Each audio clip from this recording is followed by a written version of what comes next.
Hello guys, welcome to my channel learn with Vikram.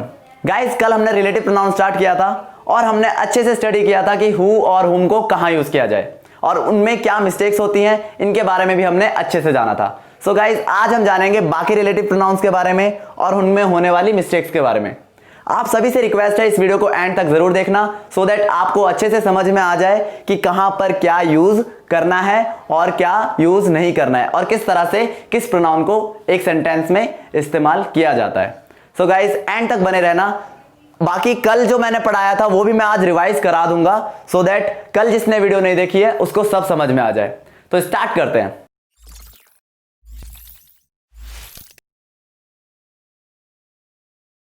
Guys, यहां board पर मैंने who, which, what, why, whose, when, where और that लिख रखा है। यहां दैट पे मैंने गोला लगा रखा है, बाकियों को मैंने ऐसे ही छोड़ा है। इसका मतलब यह है कि हमने ये नोटिस किया, अब तक पढ़ा है जब भी, तो हमने ये देखा है कि ये सारे क्वेश्चनिंग वर्ड हैं जो क्वेश्चन पूछते हैं, बट यहां पर ये काम क्वेश्चन करने का नहीं करेंगे। यहां पर ये रिलेशन शो करेंगे किसके साथ? उस सब्जेक्ट के साथ जिसके बारे में ये आगे एक्सप्लेन करने की कोशिश करते हैं। तो वहां पर ये रिलेशन शो करने का काम करते हैं, जिस वजह से इन्हें रिलेटिव प्रोनाउन भी कहा जाता है। कल मैंने एक एग्जांपल दिया था और कई एग्जांपल दिए थे, उसमें से एक एग्जांपल ये है, he is the boy who was standing there. ये वो लड़का है जो वहां खड़ा था। असल में यहां पर जो हु है इसका मतलब यहां पर क्या है? जो है, जबकि हु का मतलब हमने अभी तक क्या पढ़ रखा है? कौन, यानी क्वेश्चन पूछने का काम करता है। कौन खड़ा था? तो यहां पर कौन नहीं है, यहां पर जो इसका मतलब है। तो ये आपको समझ में आ गया कि यहां इनका use as a relative pronoun हो रहा है। और ये कैसे पता चला ये रिलेटिव प्रोनाउन है? देखिए, वॉज एक हेल्पिंग वर्ब है। हेल्पिंग वर्ब से जस्ट पहले कोई ना कोई सब्जेक्ट होना चाहिए और सब्जेक्ट का काम या तो नाउन करेगा या तो कोई प्रोनाउन करेगा। तो नाउन तो ये कोई है नहीं, तो ये क्या हो गया? प्रोनाउन। क्या हो गया? ये प्रोनाउन। तो हमें ये क्लियर हो गया कि ये हु प्रोनाउन कैसे है। और एक सेंटेंस में दो हेल्पिंग वर्ब देखते ही दो सब्जेक्ट लगाने होते हैं। सो गाइस, अगर फिलअप में यहां पर इस तरह से जगह छोड़ दी जाए, तो अगर आपसे पूछ लिया गया he is the boy dash was standing there, तो आपको यह सोचना होगा कि यहां ब्लैंक है, तो इसके बाद हेल्पिंग वर्ब आ रही है। इसका मतलब यहां पे कोई ना कोई नाउन या प्रोनाउन आना चाहिए। और यहां पे मैं किसी का नाम लिख भी दूं, सपोज विक्रम वॉज स्टैंडिंग, तो बिल्कुल ही सेंटेंस का इस सेंटेंस से कोई लेना देना नहीं बचेगा। He is the boy, Vikram was standing there. ये लड़का है और विक्रम वहां खड़ा था। दोनों ही सेंटेंस अलग हो गए, लेकिन यहां पर ये दोनों ही सेंटेंस एक ही हैं, ये हमें पता चल रहा है। एक ही सेंटेंस है और इस लड़के के बारे में बात चल रही है। उस सिचुएशन में ऐसे सेंटेंसेस को जोड़ने के लिए जो काम आते हैं वो हमारे क्या होते हैं? रिलेटिव प्रोनाउन होते हैं। यहां पर हु क्या काम कर रहा है? इस सेंटेंस को जोड़ भी रहा है और एक सेंटेंस को मीनिंग दे रहा है, और ये भी साथ साथ एक्सप्लेन कर रहा है कि हु किसके लिए यूज हुआ है? इस लड़के के लिए यूज हुआ है। तो एक चीज क्लियर हो गई कि हु किसके लिए यूज होता है? एक इंसान के लिए यूज होता है, पर्सन के लिए यूज होता है। इतना याद रखना, ये पर्सन के लिए यूज होता है, किसी लिविंग थिंग के लिए। ठीक है, हु लिविंग थिंग के लिए यूज होता है। तो नेक्स्ट वर्ड जो लिखा है विच, वो किसके लिए यूज होता होगा? तो अगर हम विच पे ध्यान दें, विच पे, तो this is the book, this is the book या this is the diary which you had given me। ये वो डायरी है जो आपने मुझे दी थी, है ना। यहां पर इसका मतलब भी क्या हो गया? जो हो गया, है ना। ये वो डायरी है जो आपने मुझे दी थी। तो दोनों में डिफरेंस क्या है? विच का इस्तेमाल मैं यहां नहीं कर सकता। ये वो लड़का है जो वहां खड़ा है, क्योंकि इसका मतलब भी वही है, इसका मतलब भी वही है, लेकिन यहां विच यूज नहीं कर सकता, क्योंकि विच यूज होता है नॉन लिविंग थिंग के लिए। किसके लिए? नॉन लिविंग थिंग के लिए। किसी लिविंग थिंग के लिए आप इसका यूज नहीं कर सकते। जैसे एक और example, it is the bike, it is the bike which was stolen. ये वो बाइक है जो चोरी हो गई थी। It is the bike which was stolen. यहां पर इसने क्या काम किया है, एक प्रोनाउन का। कैसे पता चला, क्योंकि इसके जस्ट बाद क्या है, हेल्पिंग वर्ब है। ठीक है, ओके। अच्छा, यहां पर ये मत कहना कि यहां पर ये यू लगा है, यहां पर ये हेल्पिंग वर्ब का काम, ये क्वेश्चन का काम कर रहा है। नहीं, ये अभी भी क्या कर रहा है, ये अभी भी प्रोनाउन का ही काम कर रहा है। ठीक है, तो एक चीज हमें क्लियर हो गई है कि इन दोनों का इस्तेमाल किस तरह से किया जाता है, बस डिफरेंट। यहां ये पर्सन के साथ यूज होगा और ये नॉन लिविंग के साथ। यहां पर मैं हु यूज नहीं कर सकता, हु यूज नहीं कर सकता। अब बात करते हैं हम व्हाट के लिए। व्हाट का नॉर्मली मीनिंग क्या होता है, क्या, क्वेश्चनिंग करना है ना। व्हाट इज योर नेम, तुम्हारा नाम क्या है। व्हाट डू यू डू, तुम क्या करते हो। लेकिन अगर मैं पूछूं कि व्हाट का कोई और इस्तेमाल बताएंगे, तो व्हाट का दूसरा इस्तेमाल तो ये रिलेटिव प्रोनाउन ही है। यानी कि यहां पर ये क्या, इसका मतलब नहीं होगा जब सेंटेंस में यूज करूंगा। तो क्या होना चाहिए, किस तरह से, एक एग्जांपल के थ्रू समझते हैं। I know what you want to say. मुझे पता है जो तुम कहना चाहते हो। यहां पे इसका मतलब क्या है, जो। लेकिन आपको ये याद रखना होगा, इसका मतलब तो क्या है, जो है, पर इसका सेंस सेंटेंस में बिल्कुल डिफरेंट है। मैं यहां किसी चीज की बात नहीं कर रहा हूं। वैसे किसी चीज की बात भी हो सकती है, थिंग की बात हो सकती है, ठीक है, लेकिन यहां किसी बात के लिए भी इसका यूज किया जा सकता है, लेकिन किसी इंसान के लिए इसका इस्तेमाल नहीं किया जा सकता। ठीक है, यहां क्लियर हो गया। I know what you want to say, मुझे पता है जो तुम कहना चाहते हो। नेक्स्ट वर्ड क्या है हमारा, वाई। वाई के बारे में बात करने से पहले मैं आप सभी को बताता हूं, वाई का मतलब सेम वही रहता है जो होता है, क्यों, लेकिन यहां पर इसका इस्तेमाल अलग तरह से होता है। जब मैं कोई रीजन देता हूं ना, रीजन, तो रीजन देने के लिए मैं वाई का यूज करता हूं। This is the reason why I was late. This is the reason why I was late, है ना। आपको ये तो समझ में आ गया होगा कि वाई के बाद वॉज आई आना चाहिए था। अगर हम टेंस पढ़ते हैं, टेंस के बारे में थोड़ी बहुत नॉलेज है, तो हमें ये पता होता है अगर कोई क्वेश्चन पूछा होता तो WH टाइप वर्ड के बाद हेल्पिंग वर्ब आगे आती है ऐसे, और उसके बाद मेन वर्ब सब्जेक्ट आता है। लेकिन यहां पर क्या हो रखा है, यहां पर वॉज से पहले आई यूज हुआ है और वॉज बाद में यूज हुआ है। इसका मतलब यहां क्वेश्चन नहीं पूछ रहा है, तो कुछ और होगा। क्या रीजन है, यही रीजन है कि मैं लेट आया, this is the reason why I was late.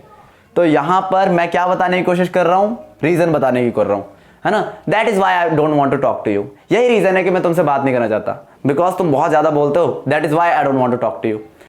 तो यहां पर एक चीज क्लियर हो गई हमें कि this is the reason why I was late से क्लियर हो गया कि कहां पर हमें वाई का इस्तेमाल करना होता है और कहां नहीं करना होता है। ठीक है, अब अगर हम whom की बात करें तो whom का क्या काम होता है, whom यूज होता है एज अ ऑब्जेक्टिव केस। यहां पर जितने भी थे ये सब्जेक्टिव केस यूज होते हैं, और वाई जो होता है वो रीजन देने के काम आता है। ठीक है, मैंने अभी आपको समझाया।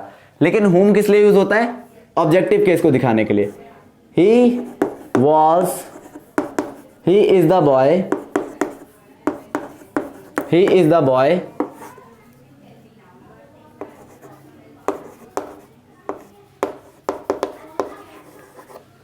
He is the boy whom I punished। या फिर अगर मैं अपन खुद नहीं पनिश कर रहा हूं और कोई और कर रहा है, He is the boy dash was punished। अब यहां पर डैश लगा दिया, was से पहले कोई ना कोई सब्जेक्ट आना चाहिए, तो यहां पे क्या लगा दिया, whom was punished। तो ये गलत लग रहा है, यहां पर whom आ सकता है क्या, एक बात बताओ। was लगा दिया मैंने, was से पहले क्या आना चाहिए था, वॉज से पहले आना चाहिए था एक सब्जेक्ट। और whom किसके लिए यूज होता है, कल वाली वीडियो में अच्छे से समझाया था मैंने, ये होता है ऑब्जेक्टिव केस के लिए, यानी जिस पे काम होता है। तो यहां पर मतलब ही अटपटा सा लग रहा है, ये वो लड़का है whom was punished। बहुत ही अजीब लग रहा है। लेकिन अगर मैं यहां पर whom की जगह क्या यूज कर लूं, who यूज कर लूं, तो ये थोड़ा अच्छा लगेगा। ही is the boy who was punished, ये वो लड़का है जो पनिश हुआ था, जिसको पनिशमेंट मिली थी, है ना। यानी कि ये तो बिल्कुल सही है, लेकिन अगर मैं यहां पे वॉज हटा के वापस जैसे मैंने पहले लगाया था आई लगा दूं, तो क्या हो जाएगा, ही is the boy I punished. तो यहां पर आपको पता चल गया पनिश मैंने किया है, ठीक है। तो यहां हु तो नहीं लगा सकते, क्या लगाएंगे, whom लगाएंगे। अब क्या मतलब निकलेगा, ही is the boy whom I punished, ये वो लड़का है जिसको मैंने पनिश किया था, ये वो लड़का है जिसको मैंने पनिश किया था। ये ऑब्जेक्टिव केस बता रहा है। अगर हम यहां पर टू भी लगाते हैं ना, जैसे आगे अगर मैं इस सेंटेंस को लिखना चाहूं, he is the boy to whom I punished, ये वो लड़का है जिसको मैंने पनिश किया था, तो भी बिल्कुल सही है, क्योंकि टू के तुरंत बाद क्या आना चाहिए, एक एक ऑब्जेक्ट आना चाहिए, और ऑब्जेक्ट का काम कौन कर सकता है, एक नाउन या प्रोनाउन। तो देखिए अगर इस सेंस में इसको समझा जाए तो बिल्कुल अच्छे से समझ में आ जाएगा कि प्रीपोजिशन के तुरंत बाद एक प्रोनाउन आना चाहिए, तो ये प्रोनाउन का काम तो कर ही रहा है। यहां पर एक चीज क्लियर हो गई। और ऑब्जेक्टिव केस में यूज किया जाता है टू के बाद कोई भी, अगर ऑब्जेक्ट यूज किया जाता है, अगर टू के बाद कुछ भी यूज किया जाएगा तो इस तरह से इस्तेमाल किया जाएगा कि वहां पर कोई नाउन या प्रोनाउन आएगा, ठीक है। ये चीज हमें क्लियर हो गई अच्छे से। अब देखिए आगे बढ़ते हुए हम हुज की बात करते हैं। हुज का काम क्या होता है, हुज का काम क्या होता है, अगर मैं हुज को समझूं तो देखो ध्यान से समझना, ठीक है। This is the pencil which I had given to the boy who dash pencil was lost। यहां देखो ध्यान से, मैंने एक ही सेंटेंस के अंदर दो रिलेटिव प्रोनाउन का यूज किया है आपको यह समझाने के लिए कि यहां पर whose और which में डिफरेंस क्या है। देखो, this is the pencil which I had given to the boy, ये वो पेंसिल है जो मैंने लड़के को दी थी।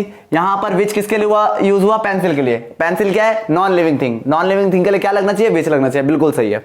आई had given to the boy whose pencil was lost, यहां पर उसकी पेंसिल खोई थी, किसकी खोई थी, लड़के की, और लड़का क्या है, लिविंग थिंग, क्या है, लिविंग थिंग।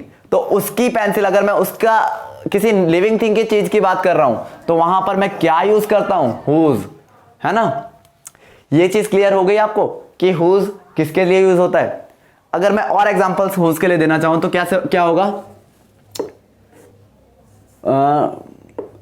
इट इज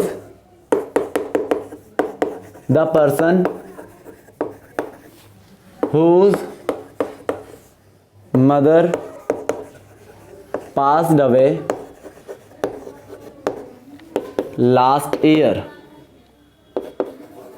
देखो सॉरी इट इज बोल दिया, वैसे इट से भी इंट्रोड्यूस कर सकते हैं, मैंने आपको बता रखा है, लेकिन फिर भी यहां पे ही से बोलते हैं।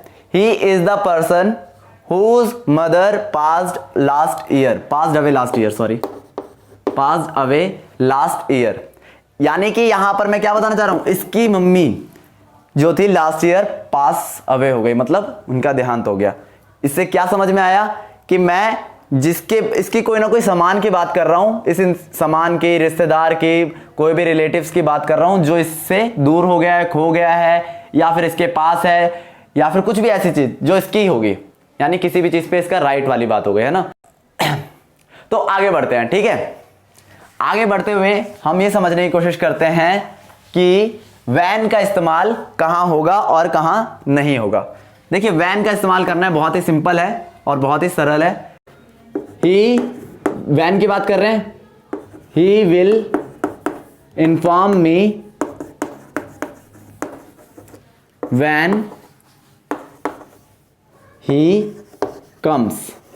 देखो यहां पर वैन के तुरंत बाद क्या लगा है, प्रेजेंट फॉर्म। वैसे तो यहां पर क्या होने वाला है, जब वो आएगा, वो फ्यूचर की बात है, फ्यूचर की बात है, लेकिन उसके बाद भी मैंने क्या लगा दिया, उसके बाद भी मैंने इसमें प्रेजेंट टेंस में इसको कन्वर्ट कर दिया, ईएस लगा दिया वर्ब के साथ, है ना। तो एक चीज क्लियर हो गई हमें कि जब भी वैन आएगा हेल्पिंग वर्ब सिंगुलर प्रेजेंट में आ जाएगी, सॉरी सेंटेंस क्या हो जाएगा, जब भी वैन आएगा पूरा सेंटेंस वैन के बाद प्रेजेंट फॉर्म में आ जाएगा। हालांकि उससे पहले वाली बात आप फ्यूचर में रख सकते हो। सो ये एक चीज हमें क्लियर होनी चाहिए, जब वैन यूज होगा उसके बाद जो भी चीजें रहेंगी वो सारी प्रेजेंट में रहेंगी। जो भी बात कर रहे हो वो प्रेजेंट में करोगे, फ्यूचर में भले ही हो या ना हो, ठीक है। अगर मैं वेयर की बात करूं, मुझे पता है तुम जहां जा रहे हो, तो यहां लिखो I know where you are going. मुझे पता है जहां जा रहे हो, ये इसका मतलब निकलेगा। I know where you are going, मुझे पता है तुम जहां जा रहे हो। यानी कि जब मैं किसी जगह पे जाने की बात कर रहा हूं, यानी प्लेस की बात कर रहा हूं, तो वहां पर वेयर यूज करूंगा। वैन मतलब टाइम के लिए यूज कर रहा था। हुज मतलब किसी भी इंसान की वस्तु के लिए, रिलेटेड थिंग के बारे में, रिलेटेड थिंग के लिए यूज कर रहा था। और होम तो ऑब्जेक्टिव केस था, किसी भी चीज के ऊपर अगर कोई काम होता है, लेकिन इंसान की बात चल रही है, लिविंग थिंग के लिए, लिविंग थिंग के लिए, ठीक है। और क्या होगा, बाकी तो ऊपर मैंने अच्छे से एक्सप्लेन कर दिया है। अब बात करते हैं लास्ट वाले एग्जांपल की। दैट किसके लिए यूज होगा? देखो, अगर मैं बात करूं you are the only one that was with me, you are the only one, यार ये बोलो, you are the only one that was with me. तो यहां पर जब मैं किसी भी इंसान के ऊपर एम्फेसाइज कर रहा हूं या फिर जोर लगा के बोल रहा हूं, तुम ही थे जो, सिर्फ और सिर्फ तुम ही थे, सिर्फ और सिर्फ तुम ही थे जिसने, जो मेरे साथ था, तो यहां पर दैट लगा दिया। क्या लगा दिया? दैट लगा दिया। जब मैं स्पेसिफाई कर रहा हूं, किसी भी इंसान को स्पेसिफिकली बोल रहा हूं, एकदम पूरा पॉइंट आउट करके बोल रहा हूं, वहां पर मैं क्या यूज करूंगा? दैट यूज करूंगा। सो गाइज, ये थे सारे रिलेटिव प्रोनाउन और इनके बारे में हमने बहुत अच्छे से सारे एग्जांपल्स दिए हैं। सो गाइज, ये था रिलेटिव प्रोनाउन और रिलेटिव प्रोनाउन के बारे में हमने अच्छे से पढ़ा। जितने भी एग्जांपल्स थे हमने अच्छे से आपको समझाने की कोशिश की है। आई होप आपको समझ आ गया होगा। और अगर आपको कोई डाउट है तो आप बिल्कुल आराम से पूछ सकते हैं, मैं अगली वीडियो में एक्सप्लेन कर दूंगा जो भी पॉइंट आपको नहीं समझ में आए। बाकी हम मिलते हैं नेक्स्ट वीडियो में, तब तक के लिए बाय, थैंक यू।